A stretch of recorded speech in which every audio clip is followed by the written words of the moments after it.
Hi, Jonathan York, Bay Financial Partners, looking at investment markets.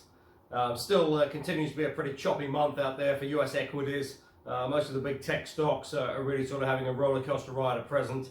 Sort of Apple up sort of 2%, then down 3%, up 1%, down 3%. Really very choppy trading.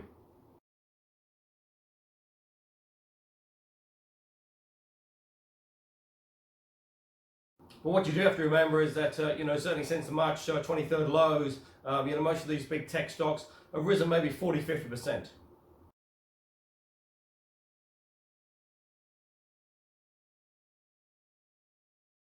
Some huge gains and maybe just a little bit of rotation out there as people look to sort of take some profits on these big tech shares and get into some of the other shares that really haven't performed quite as well over the last sort of 3 to 6 months.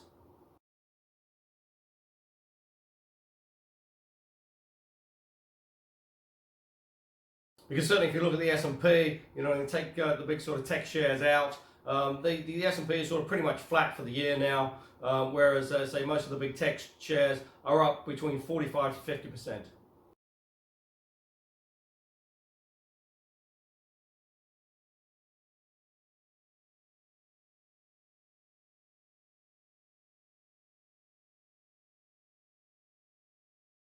Getting ever closer now to that US election on November the 3rd. Really still looking pretty dire for President Trump. Certainly most of the polls still have Joe Biden with a comfortable lead.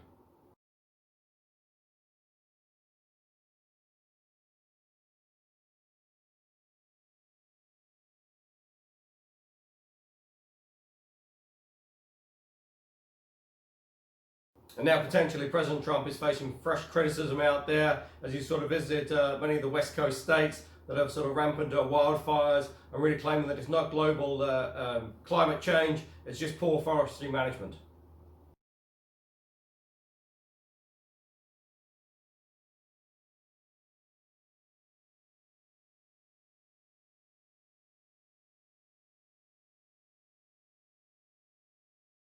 And certainly he's been rebuked pretty vehemently by most of the state governors for these statements. Certainly climate change does appear to be having a pretty major issue out there.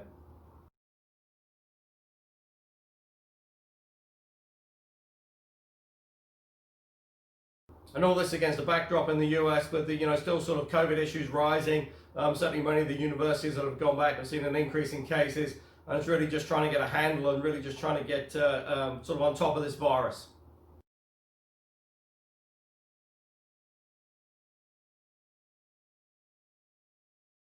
Just interesting to see on the recovery as well. China's recovered much quicker than most other countries and really sort of back on track and looking at producing a reasonably sort of good GDP now for the rest of the year.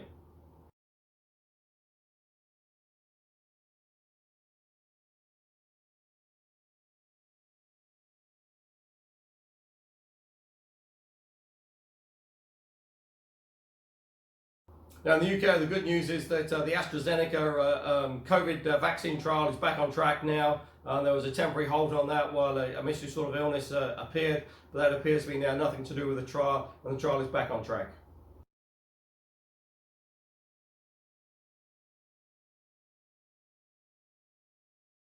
But Boris Johnson and his government's facing fresh criticism out there and really sort of struggling at present with Brexit.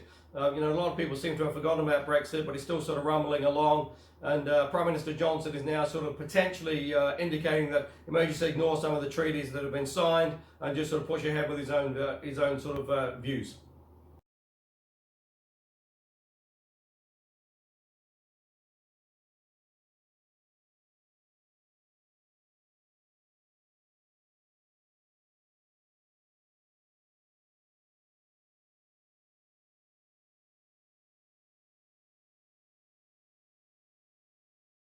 Now that's clearly a very dangerous path to sort of head down, especially if you consider yourself to be a democratic country.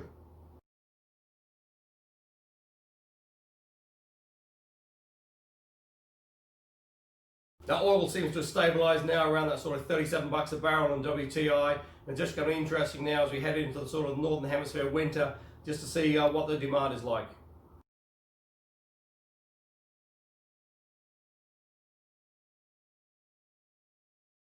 In Australia, cases in Victoria seem to be sort of waning a little bit. They're certainly nowhere near the increase in cases coming through, although they are facing fresh sort of criticism and protests going through from protesters who claim that sort of, COVID is a hoax and, they shouldn't be locked up, lockdown's not working, etc., etc., don't have to wear masks.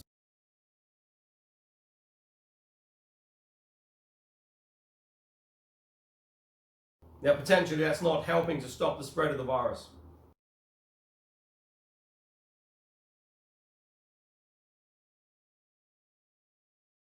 But certainly for the rest of the Australian economy, again, it hasn't been hit quite as bad as first thought once we saw the Victoria lockdown.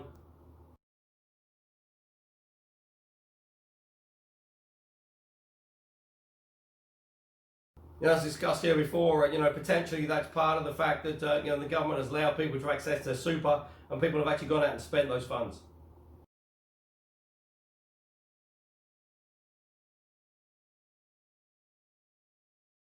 Now here in New Zealand, we still got the issues with the sort of lockdown. Auckland is still in 2.5, although that will be reviewed this coming Monday.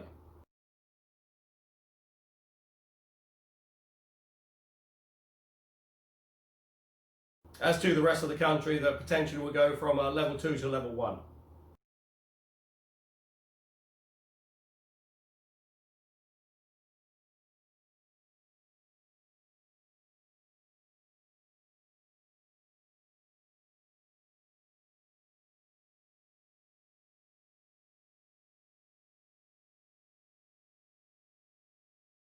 Party's still in full campaign mode as we head ever closer now to that October the 17th election.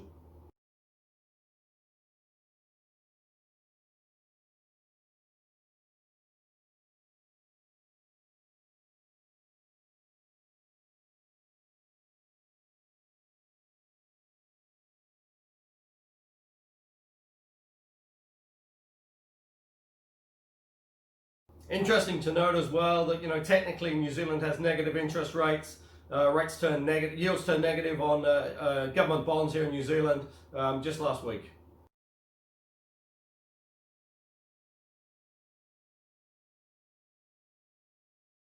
Now it's more a technical issue, and certainly you don't expect mortgage rates to go negative. But it's it is just a sign of the times that we have negative interest rates in the wholesale market here in New Zealand.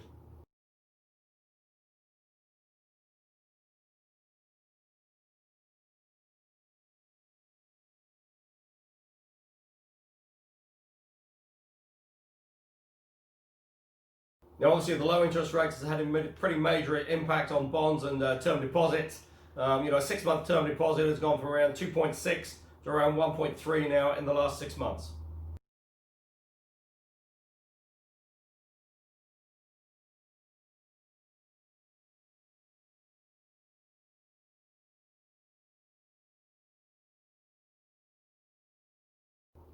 Now, those falling rates has really helped New Zealand equities. Since March 23rd lows, New Zealand equities are up around sort of 40%.